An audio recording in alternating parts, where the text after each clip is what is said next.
The clock ticked past midnight. Emily, hunched over her desk, typed furiously. The only sounds were the click-clack of keys and the hum of the refrigerator, familiar and comforting noises. Her apartment was a haven, especially late at night. Suddenly, the overhead light flickered. Emily paused, glancing up. It steadied, bathing the room in its usual warm glow. "Just old wiring," she muttered, returning to her work. But a prickle of unease ran down her spine.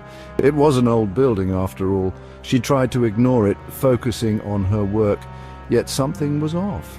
The papers beside her laptop were no longer scattered. They were stacked neatly, perfectly aligned. Her pen, which she distinctly remembered leaving on its side, now stood upright. "That's odd," she whispered, a shiver running through her. Had she done that unconsciously? No, she was sure she hadn't. She pushed the thought away, attributing it to tiredness. "Just a bit stressed," she mumbled, trying to convince herself. The light flickered again, more violently this time. Emily flinched. The hairs on the back of her neck stood on end. Then the light steadied once more.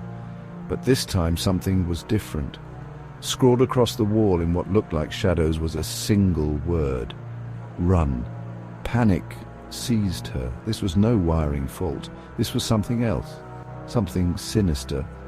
She felt a presence in the room, cold and menacing.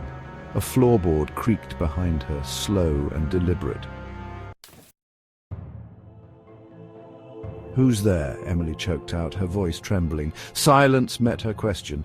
The air grew thick with dread. Her heart pounded against her ribs. Every instinct screamed at her to get out, to run.